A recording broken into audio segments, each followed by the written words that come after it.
In the dimly lit private room of the Sterling Club, where crystal chandeliers cast shadows on mahogany walls, James Anderson swirled his 20-year-old scotch with a practiced hand. At 32, he had everything money could buy: a tech empire worth billions, a penthouse overlooking Central Park, and a collection of sports cars that would make any enthusiast envious. Yet his steel-gray eyes held the same coldness that had helped him build his fortune, showing no warmth despite his classically handsome features. "I'm bored," declared Richard Sterling, another young millionaire in their exclusive circle. "Let's make things interesting." His eyes gleamed with mischief as he looked around the room at their usual Friday night gathering. James raised an eyebrow, his perfectly tailored Tom Ford suit shifting slightly as he leaned forward. He'd built his fortune by recognizing opportunities, and he could sense one coming. "Name it," James replied, his voice carrying the confidence of someone who had never lost a bet. Richard pulled out his phone and scrolled for a moment before holding it up. On the screen was a photo of a woman in her late 20s, taken candidly as she was arranging books on a library shelf. She was significantly overweight, dressed in a floral dress that did little to flatter her figure, but her face showed a gentle kindness as she helped a child find a book. "Catherine Williams," Richard announced. 28, works at the public library downtown. Single, no significant relationships in the past 5 years. He paused for effect. "Marry her and stay married for 1 year. $2 million. The room fell silent. James studied the photo more carefully now. Catherine's brown hair was pulled back in a practical bun, and despite her size, there was something almost graceful about how she moved between the shelves. "And what's the catch?" James asked, though he could already guess. "No catch," Richard smirked. "Just imagine it, James Anderson, tech's most eligible bachelor, married to her. Think of the headlines, the gossip. Your reputation for dating supermodels and actresses. That's cruel even for you, Michael," another member of their circle, chimed in, though his voice carried more amusement than concern. James remained silent, calculating. $2 million wasn't much to him, but it wasn't about the money. It was about the challenge, the game. He'd built his empire by taking risks, by seeing opportunities where others saw obstacles. "Rules?" he asked, his tone businesslike. Richard's grin widened. "She has to fall in love with you, genuinely. You have to marry her within 6 months and stay married for a full year. No cheating, no separate houses.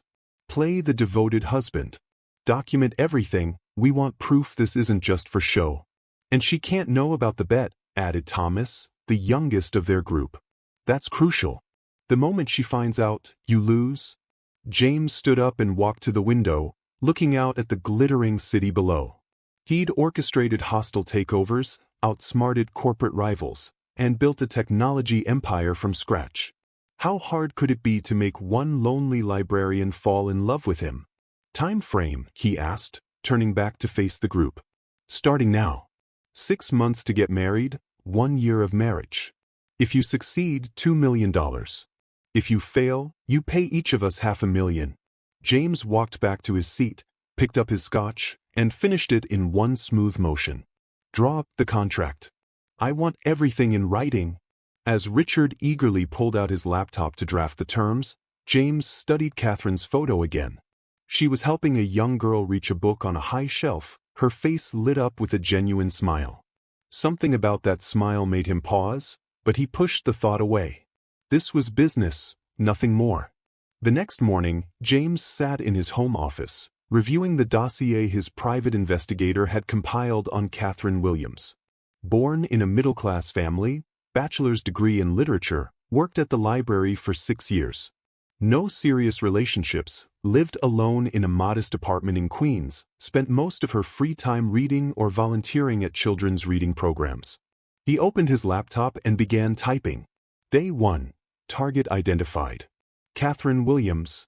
Approach strategy. She'll be suspicious of any direct romantic interest. Need to build trust first. Will establish regular presence at library, create accidental meetings. Research suggests she responds well to kindness toward children. We'll use this angle for initial contact. James closed the laptop and walked to his floor-to-ceiling windows, watching the sunrise over Manhattan. He had orchestrated countless business deals, but this would be his masterpiece, a hostile takeover of the heart. Later that day, he changed into casual clothes, designer, but understated, and drove his least flashy car to the library. As he walked in, he spotted Catherine immediately. She was at the children's section, reading to a small group of kids, her voice animated as she brought the story to life. For a moment, he stood there, watching her gesture expressively, her face alight with joy as the children laughed at her character voices. Perfect, he thought, making his way to a nearby shelf. The game had begun, and James Anderson never lost. In the 3 months that followed, James executed his plan with surgical precision. Each day began with a visit to the library, carefully timed to coincide with Catherine's shifts. He chose a seat where she couldn't miss him, always absorbed in a book about childhood education or children's literature, topics his research showed she was passionate about. The first conversation came naturally when he accidentally reached for the same book she was reshelving.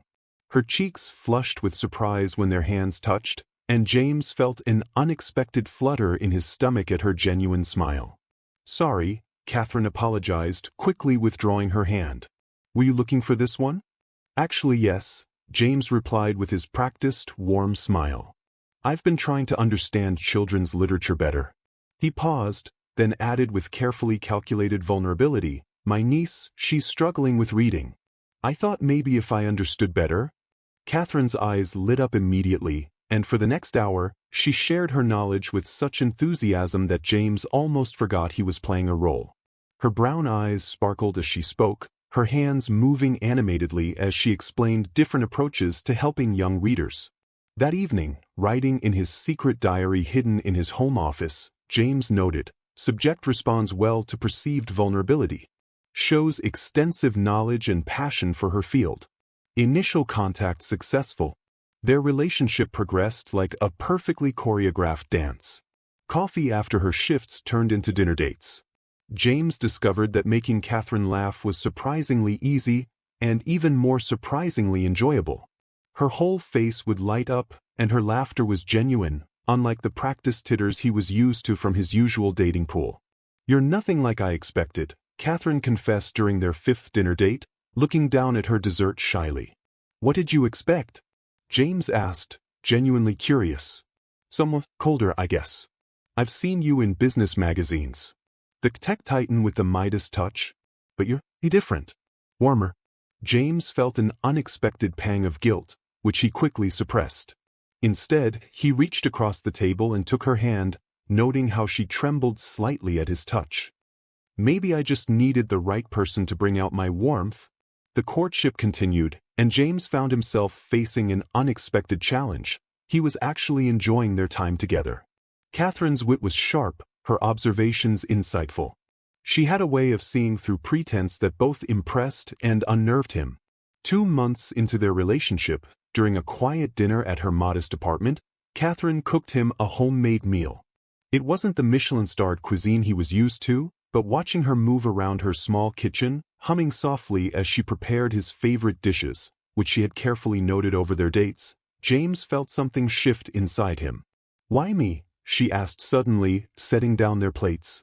"You could have anyone. I've seen your ex-girlfriends in the tabloids." James had prepared for this question, but looking at her vulnerable yet brave, his practiced answer felt hollow. Instead, he found himself saying, "Because you're real. Everything about you is real." The proposal came at 3 months, perfectly on schedule according to his plan. He chose Central Park, near the children's library where they first met. As he went down on one knee, ring in hand, Catherine's eyes filled with tears. "Yes," she whispered, "yes, yes, yes." That night, alone in his penthouse, James made his usual entry in his secret diary, Phase 1 complete. Marriage proposal accepted. Subject fully emotionally invested. But his hands shook slightly as he wrote, and he found himself staring at Catherine's contact photo on his phone, not the original one from the bet, but one he'd taken himself, capturing her mid-laugh during a picnic. The wedding was small, intimate, despite James's wealth. Catherine had insisted, and for some reason he hadn't pushed back. When she walked down the aisle, James felt his breath catch. She was radiant, her face glowing with happiness, and for a moment he forgot about the bet entirely. Their first months of marriage were a revelation. Catherine filled his sterile penthouse with warmth and laughter. She insisted on cooking dinner together at least twice a week, teaching him how to make simple dishes. She left books everywhere, turned his home office into a cozy reading nook, and somehow made his life feel fuller. James found himself sharing things he'd never told anyone about his parents' divorce, his lonely childhood, his drive to succeed. Catherine listened without judgment, offering comfort with a gentle touch or an understanding nod. In his diary, his entries became longer, more detailed, less clinical. She snores slightly when she's very tired. It should be annoying, but somehow it's endearing. She leaves coffee cups everywhere, half-finished. She cries at commercials about abandoned pets. She knows exactly when to push me to talk and when to just sit with me in silence. 9 months into their marriage, James realized with growing panic that he hadn't thought about the bet in weeks. The diary, once a meticulous record of his scheme, had become more like a love letter to the little things that made Catherine who she was. His friends' knowing smirks at their club meetings had started to fill him with rage rather than amusement. What had started as a cruel game had become something else entirely. But the diary still existed, a ticking time bomb in his home office, waiting to destroy everything real and beautiful that had grown from such false beginnings. 10 months into their marriage, on a crisp autumn morning, Catherine decided to surprise James by reorganizing his home office. He had been working late nights on a new project, and she wanted to create a more comfortable space for him. As she moved his leather-bound notebooks, one fell, spilling its contents across the floor. At first, she thought nothing of it, gathering the papers until a single sentence caught her eye. Day 1, target identified. Catherine Williams. Her hands trembled as she began to read, the world spinning around her. Each entry, clinical and calculated at first, told the story of how her fairy tale romance had been nothing but an elaborate bet. The details were excruciating, the planned accidental meetings, the calculated vulnerability, even their first kiss had been strategically timed. Catherine sank to the floor, tears blurring her vision. She read through every page, watching through James's written words as she fell in love with him, while he documented her growing affection like a scientist observing an experiment. But then she noticed something strange. The entries began to change. Catherine made me laugh today. Really laugh. I can't remember the last time that happened. I forgot about the bet today. For 6 whole hours, I just existed with her. It felt real. I'm in trouble. This wasn't supposed to happen. She's becoming more than the bet. The sound of the front door opening snapped her back to reality. James's footsteps echoed through their home, and for the first time, the sound filled her with dread rather than joy. Catherine? I'm home early. I thought we could. He stopped in the doorway of his office, the smile dying on his face as he saw her on the floor, surrounded by pages from his diary. The color drained from his face as their eyes met. How much did you read? He whispered, his voice hoarse. Catherine stood slowly, her legs shaking. Everything. The bet. $2 million to marry the fat librarian. Make her fall in love with you. What a laugh, right? The perfect joke. Catherine, please. James stepped forward, but she backed away. Don't. Her voice cracked. Was any of it real? Or am I just a successful business transaction? James ran his hands through his hair, desperation etched on his face. It started as a bet. But it became real. So real that I've been terrified of you finding out because I can't lose you. How convenient, Catherine laughed bitterly. You get your $2 million and keep the devoted wife who never knew she was bought and paid for.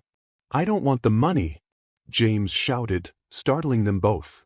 I haven't even thought about it in months. You want to know what's real? The way you scrunch your nose when you're reading without your glasses. How you cry at dog food commercials. The little happy dance you do when you make the perfect cup of coffee. How you've made me feel more alive in these 10 months than I have in my entire life. Tears streamed down Catherine's face. How can I believe anything you say? James pulled out his phone with shaking hands, dialed a number, and put it on speaker. Richard? I'm out. The bet's off. I forfeit. What? You're 3 weeks away from winning $2 million, James. Have you lost your mind? Catherine found out. It's over. And you know what? I don't care about the money. I care about her. He hung up and looked at Catherine, his eyes pleading. I'll spend the rest of my life making this right if you'll let me. The bet brought me to you, but you're the one who changed me. Who made me realize what really matters. Catherine stood silent for a long moment, studying the man she'd fallen in love with, trying to reconcile him with the cold calculator from the early diary entries. Why did you keep writing in it? She finally asked. After it became real? James looked at the scattered pages. Because it was the only place I could be honest about how terrified I was of losing you. How completely you transformed my world. Reading it back now, it's like watching myself fall in love with you in real time. He picked up one of the pages. Look at this entry from 2 months ago. I watched her reading to kids at the library today. Realized I want that kind of pure joy in my life forever. The bet is irrelevant now. I'm no longer playing a role. I'm just a man hopelessly in love with his wife. Catherine took the page from him with trembling hands, reading the words herself. The handwriting was messier than the early entries, more urgent, more real. I need time, she said finally. To process? James nodded, his heart breaking but understanding. I'll go stay at a hotel. Take all the time you need. But Catherine? He paused at the door. I love you. That's the truest thing I've ever known. For a week, they lived separate lives. Catherine read and reread the diary, tracking the transformation of a man who saw love as a business transaction into someone who learned its true value. She thought about every moment they'd shared, trying to separate the manipulation from the genuine. On the 8th day, she texted him, "Come home." When James arrived, Catherine was sitting in their living room, his diary on the coffee table between them. I have conditions, she said firmly. First, complete honesty from now on. Second, those friends of yours? They're not welcome in our lives anymore. Third, she took a deep breath, you have to prove to me that this is real. Every day. Not with money or grand gestures, but with truth and time and trust. James knelt before her, taking her hands in his. Anything. Everything. I'll spend the rest of my life proving that the man I became because of you is who I really am. Catherine looked into his eyes, seeing not the calculated charm of their early days, but the raw vulnerability of a man who had discovered something far more valuable than any bet. Then let's begin again, she whispered, this time with truth. James pulled her into his arms, holding her like she was the most precious thing in his world. Because she was. In the end, he had entered into a bet to win money but had gained something far more valuable. A love that transformed him, and a chance to become the man Catherine had always seen in him.